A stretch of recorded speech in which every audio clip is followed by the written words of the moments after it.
Et nous lirons ce matin plusieurs textes. Premier texte dans le livre du prophète Joël, au chapitre 3, les 5 premiers versets, ou selon les versions, le chapitre 2, les versets 28 à 32. Des versions ne sont pas toujours identiques, donc il y a certaines versions qui indiquent le chapitre 2, les versets 28 à 32, et d'autres versions, le chapitre 3, les 5 premiers versets.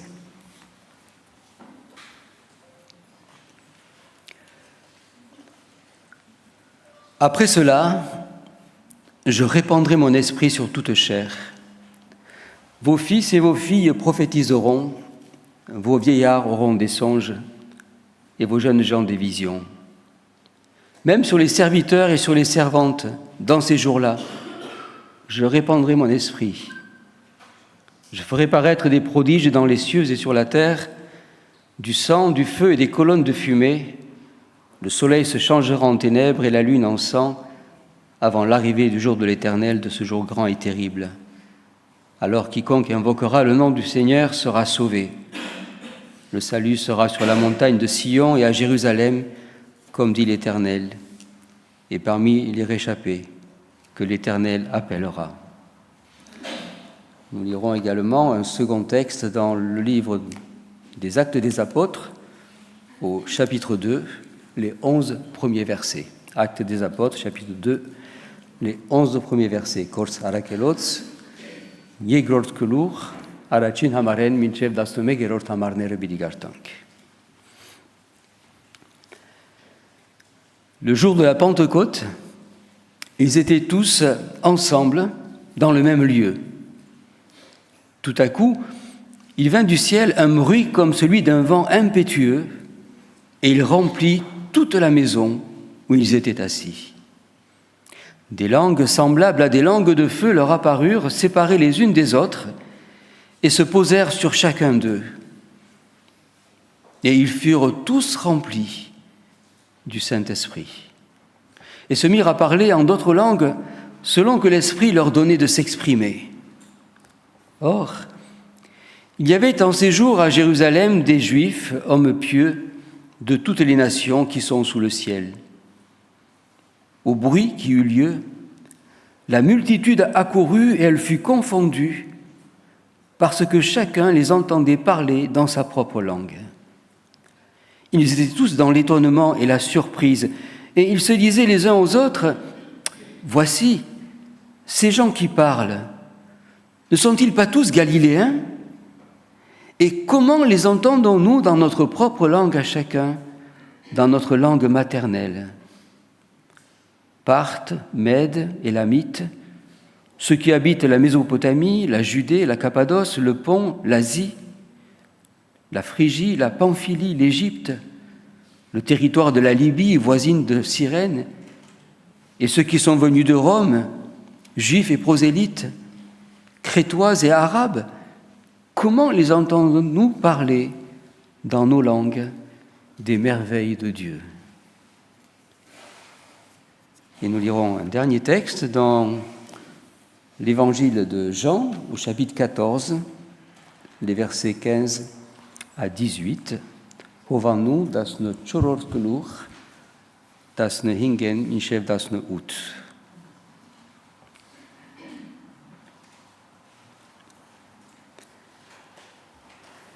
Si vous m'aimez,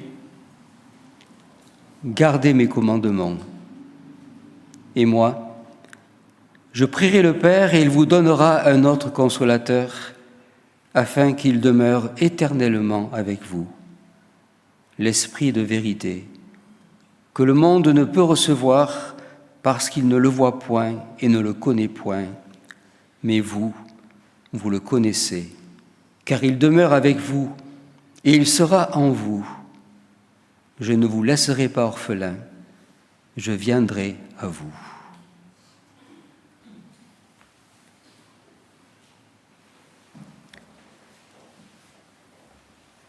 Je viens à vous. Telle est la parole que Jésus adressait à ses disciples alors qu'il leur parlait de son ascension auprès de Dieu. C'est comme s'il leur disait « Je m'en vais, mais je viens à vous, je reste avec vous. » Mais malgré tout ce qu'on peut penser, tout ce qu'on peut imaginer, les disciples ont quand même dû vivre d'une certaine façon un temps de l'absence de Dieu entre l'Ascension et la Pentecôte. Jésus a disparu sous leurs yeux et ils se retrouvent seuls face à eux-mêmes, avec probablement de nombreuses questions sans réponse. Ils attendent 1 jour, 2 jours, 3 jours, toujours rien. Pas de Jésus, pas d'Esprit Saint. Imaginons quelques instants l'état dans lequel ces disciples devaient se trouver entre l'Ascension et la Pentecôte. Imaginons peut-être le contenu de leurs échanges. Que devaient-ils se dire entre eux? Jésus nous a-t-il trompés? Est-ce que nous avons été trompés?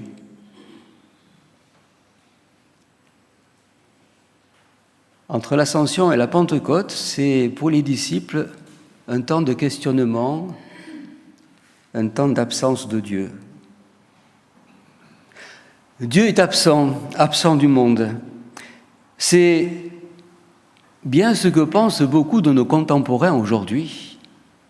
Et c'est ce qui peut nous arriver de penser parfois dans certaines situations de nos vies, de penser que Dieu est absent. Oui, nous pouvons dire que Dieu est absent dans ce monde de violence, de guerre, de corruption, de méchanceté, d'orgueil, de rivalité. Mais Dieu est-il vraiment absent? Quel est le message qu'il nous adresse à travers ces événements? Comment les vivre? Comment vivre aussi ce sentiment d'absence de Dieu qui nous rejoint parfois? C'est sur ces questions que je vous invite à méditer ce matin. Tout d'abord, cette parole de Jésus qui dit « Je viens à vous ». C'est étonnant que le temps est au présent. C'est un présent particulier que beaucoup de traducteurs et plusieurs versions ont préféré traduire par un futur. « Je viendrai à vous ». Mais il semble qu'ici, il est préférable de garder et de rester fidèle au texte original, même si cela paraît étrange. Parce qu'il me semble que ce présent signifie et qualifie ce que l'on pense parfois de l'absence de Dieu. Cette parole est en fait une formule qui nous dit que Dieu est toujours présent. Nous pouvons rapprocher aussi cette parole d'une autre parole beaucoup plus connue que nous trouvons dans la finale de l'évangile de Matthieu, lorsque Jésus va dire à ses disciples « Voici, je suis avec vous tous les jours, jusqu'à la fin du monde. » Il ne leur dit pas « Je vais être avec vous, je serai avec vous ». Il leur dit « Je suis avec vous tous les jours, jusqu'à la fin du monde ». Dieu est celui qui est. C'est d'ailleurs ce nom que les Juifs n'osent pas prononcer, le nom de Dieu. Le tétragramme. Je suis celui qui est. Dieu est. Il est toujours présent. Dieu ne peut jamais être absent de quoi que ce soit, de qui que ce soit.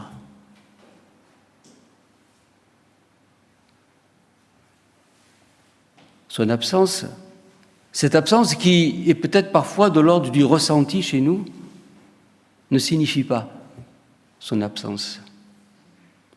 Lorsque nous pensons quelques instants à la complexité du monde, lorsque nous pensons à la complexité aussi de la vie, lorsque nous pensons à la complexité de l'univers, il est impensable de pouvoir croire que Dieu puisse être, ne serait-ce que quelques fractions de seconde, absent de ce monde. Cela n'est pas possible. Dieu n'est pas dans le monde au sens qu'il fait partie de ce monde, comme parfois dans certaines religions panthéistes, on le croit. Dieu est distinct de sa création, mais Dieu est toujours pleinement présent dans sa création. Sans cela, la création ne pourrait pas vivre, ne pourrait pas exister. Dieu est garant de l'existence de sa création. Et cette parole de Jésus ce matin nous dit que Dieu est toujours présent. Il est proche de nous, même lorsqu'il nous semble absent. Ce n'est pas une hypothèse, mais une certitude. Ne doutons jamais de la présence de Dieu, de son amour, de sa fidélité. Je viens à vous, dit le Seigneur. Le Seigneur vient toujours vers nous, comme ce matin. Il est là. Qu'on le ressente ou qu'on ne le ressent pas. Nous ne devons pas confondre la présence de Dieu avec nos sentiments et nos émotions seulement. Mais nous devons considérer la présence de Dieu aussi avec la foi.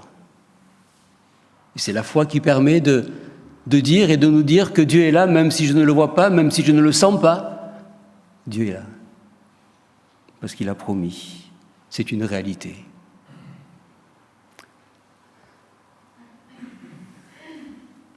En second lieu, dans les textes que nous avons lus, il semble que les disciples aient compris la leçon que Jésus leur a donnée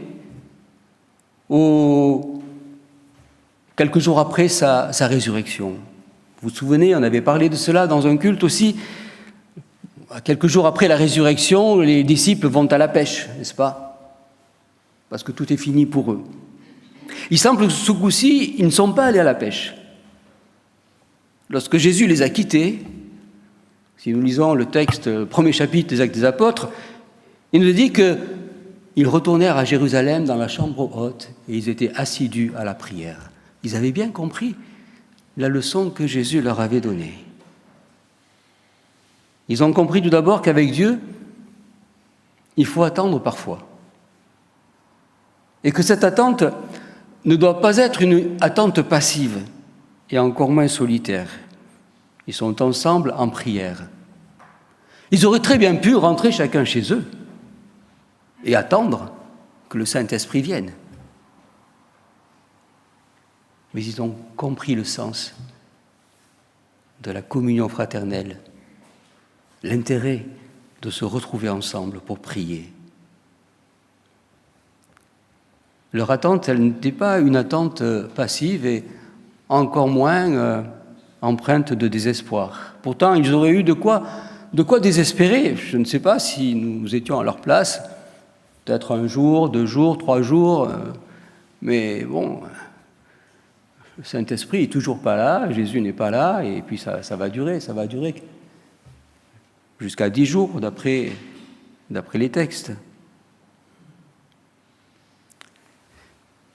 Leur expérience nous invite, il me semble, à accepter, nous aussi, que nous devons parfois attendre Dieu, attendre le temps de Dieu. Attendre en prière, avec espérance, dans certaines situations de nos vies. On pourrait se demander, mais pourquoi l'Esprit Saint ne s'est pas manifesté tout de suite ?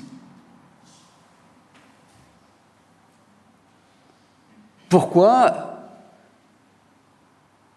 à l'Ascension, l'Esprit Saint n'est pas venu tout de suite? Pourquoi attendre 10 jours?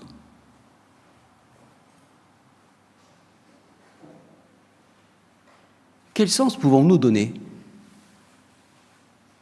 à ce temps d'attente? Si ce n'est, comme dit l'Ecclésiaste, que Dieu fait toutes choses belles en son temps. si ce n'est qu'il y a un temps pour chaque chose, pour Dieu. Et là, alors, nous sommes un petit peu pris au dépourvu dans notre monde de l'instantané, de l'immédiateté. Toutes choses, nous avons tout de suite. Nous aimons aussi avoir ce sentiment, c'est un sentiment qui est rassurant, de pouvoir anticiper les choses et de croire que nous maîtrisons tout. C'est tellement plus rassurant que de vivre dans l'attente et de ne pas voir ce que l'on attend. Il me semble que ce temps de Pentecôte, avec cette attente du temps de Dieu, vient nous rejoindre aussi et peut-être défier tous nos pronostics, toutes nos projections, tous nos plans, toutes nos anticipations sur la vie.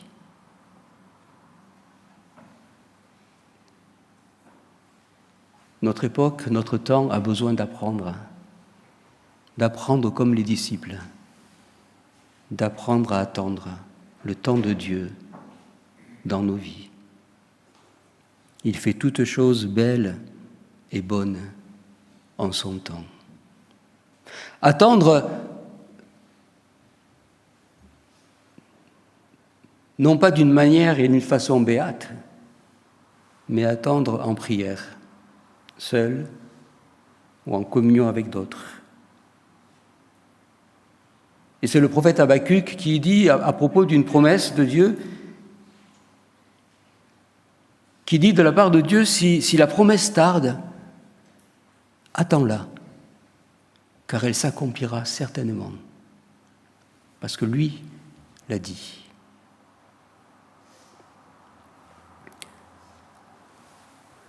Une troisième chose à souligner dans ces textes concerne bien entendu ce qui s'est passé le jour de la Pentecôte. Ils furent tous remplis de l'Esprit Saint. La présence de l'Esprit Saint, c'est une grâce qui est accordée à tous ceux qui croient. Il n'est pas dit que certains les reçurent et d'autres pas, parmi tous ceux qui étaient réunis. On connaît même leur nombre, ils étaient 120 environ. Et c'est là où nous voyons que l'Esprit Saint accorde des dons à qui il veut et comme il veut. Et dans sa souveraineté, ce jour-là, le don qui a été accordé à tous fut de parler des langues étrangères, connues des personnes qui se retrouvaient là à Jérusalem pour le jour de la fête de la Pentecôte. Là encore, nous voyons qu'il a fallu attendre afin que cette parole du prophète Joël se réalise.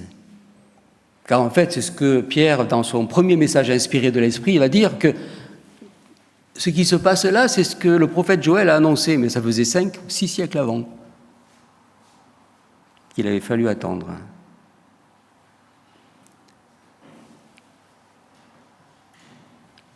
Que les promesses de Dieu tardent, c'est possible. Mais qu'elles ne s'accomplissent pas, c'est impossible. À la Pentecôte, Dieu a réalisé cette promesse de l'Esprit, une promesse qu'il avait faite bien des siècles avant, une promesse renouvelée par Jésus quelques jours avant l'Ascension. Et à la Pentecôte, c'est pas seulement la troisième personne de la Trinité qui vient nous donner aussi des dons, mais c'est aussi un consolateur. C'est un consolateur qui nous est donné. C'est un avocat, suivant les traductions. C'est en quelque sorte une présence qui témoigne à notre esprit que nous sommes devenus enfants de Dieu. C'est une présence aussi qui nous donne de la force. Qui nous donne de la force pour persévérer dans la foi, pour persévérer envers et contre tout, la force de supporter toutes les contrariétés de cette vie, toutes les épreuves de cette vie, la force de supporter aussi les échecs de cette vie. C'est l'Esprit Saint qui nous donne cette force, de supporter toutes les situations difficiles, situations incertaines aussi. Et il est celui qui nous donne la force aussi de témoigner aux autres de la bonne nouvelle de l'Évangile. C'est lui qui sans cesse renouvelle en nous cette espérance de la vie. Je viens à vous. Le Seigneur vient toujours vers nous. Il est là, présent ce matin. Même lorsque sa présence est discrète, silencieuse, au point qu'il nous semble qu'il n'est pas là. Mais il est là. Dieu est toujours présent au monde. Si nous l'avons accueilli par la foi, il est en nous. Si nous croyons en Jésus, si nous avons cru en Jésus, il est en nous. Car ils furent tous remplis de l'Esprit Saint.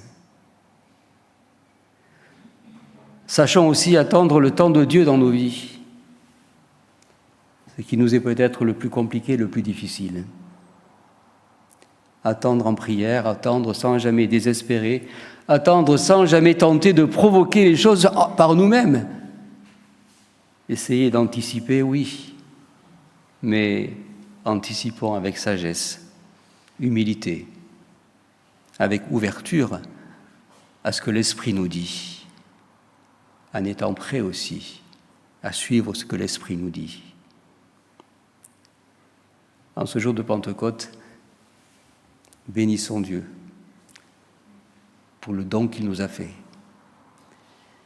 Bénissons Dieu pour l'Esprit qui est en nous et qui nous donne de pouvoir vivre et espérer envers et contre tout. Que l'Esprit Saint nous donne sans cesse cette force, ce courage et ce désir aussi de témoigner aux autres de la bonne nouvelle de l'Évangile. Amen.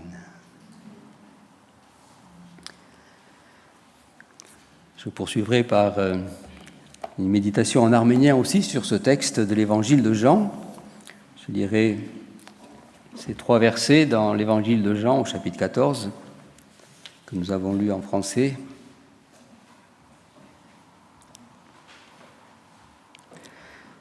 Եթե că սիրեք, ասավ Հիսուս, իմ բավիրանքներս բայեցեք։ Ես ալ հորը պիտի աղաչեմ եւ ուրիշ մխիտարիչ մը պիտի դա ցեզի, որովհետեւ հավիդյան ցեզի հետ փնագի։ Ճշմարտության հոգին, որ այս աշխարհը չի գրնար ընդունել, վասնզի չի տեսներ զանիգա եւ չի ճանչնար զանիգա, բայց դուք կճանչնաք զանիգա, վասնզի ցերքով կփնագի եւ ցեր մեջ պիտի ըլլա։ Ցեզ որբ չեմ տողուշ, գուկամ ցեզի։ Գուկամ քեզի գսեդերը։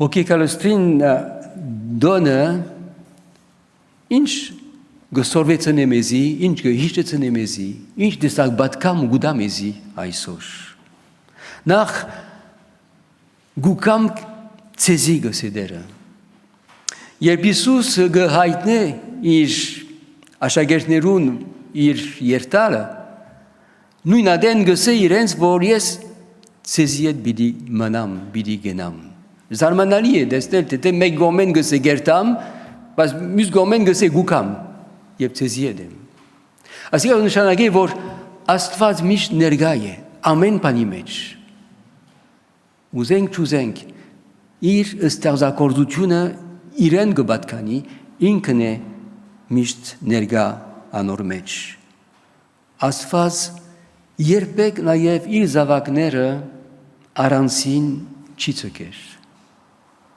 Երբեք։ Անմիշտ ներկա է Սուրբ Օքիով։ Անոնք, որոնք ընդունեցին ապաշխարելով, վստահ ըլալու են, որ Տերը միշտ հոգիով ներկա է իրենց սրտերու մեջ։ Նույնիսկ եթե չեն կսկար։ Պետք չէ որ շփոթենք Սուրբ Օքին եւ մեր զգացումները։ Մեր զգացումներ են, Սուրբ Օքին է։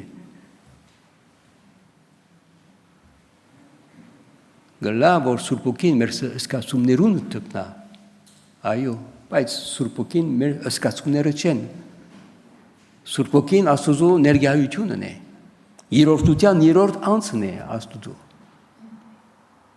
Եվ խոստում ունենք, որ երբեք անիգա մեզ գցկե, միշտ մեզի հետ է։ Նաև Բենդեգոստեին օրը գույցնի մեզի, որ Աստված միշտ իր խոստումները կգադարի։ Ու եթե այս խոստումները չեն կար, մարգարեմը գսե սպասի, որովհետև պիտի կան։ Ինչ որ Աստված խոստացավ, անպայման պիտի կա։ Ուզենք չուզենք։ Սպասելու ենք մենք ինչպես աշակերտները այն ժամանակ հավատքով եւ աղոթքի մեջ։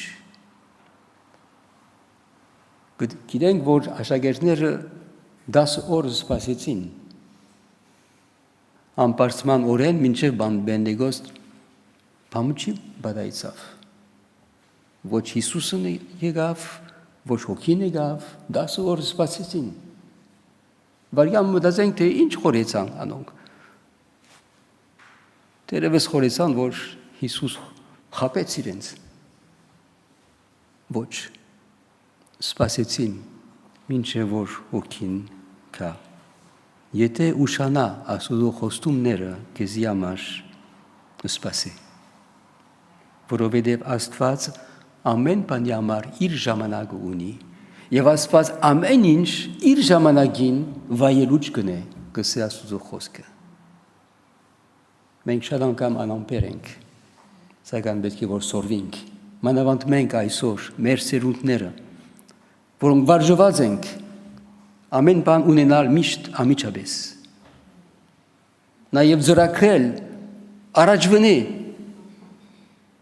ամեն բան, առանց գիտնալու թե արդյոք, վիդեոլա կամ ոչ,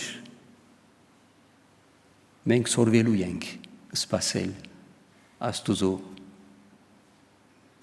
ադենը, Աստված ամեն ինչ կնե իր ժամանակին։ Եվ երրորդը Բենդեգոստեին օրը հայտնի մեզի, թե Աստված մեզ դվավ է Սուրբ Հոգին եւ բոլոր աշակերտները ստացան Սուրբ Հոգին։ Ոչ մի ոմանք։ Գոսե բոլորն արը Սուրբ Հոգիով լեցվեցան։ Ով որ Քրիստոսի գհավատա, Սուրբ Հոգին իր մեջ կբնագի։ Եվ մեզի կմնա Հոգին հնազանդիլ կամ Հոգին ուշադրություն ունել մեր սրտերուն մեջ։ Եվ կտեսնենք, թե Սուրբ Հոգին ինչ տեսակ զորություն տվավ աշակերտներուն, որը սկսան ավետարանը տարածել։ Սուրբ Հոգին դրված է մեզի, որպեսզի մենք մխիթարվենք, որպեսզի մենք կարենանք հաղթել այս կյանքին բոլոր նեղությունները, մեզ գարաշնորհե, գլուսավորե, գկաչալերե, ուժ գուտա, զորություն գուտա մեզի, եւ նաեւ ուժ գուտա մեզի, որպեսզի մենք ծառայենք եւ կարենանք ուրիշի բացմել ավետարանը։ Փառք տանք Աստուծո իր Հոգին համար։ Դեր օրհնե իր խոսքը։ Ամեն։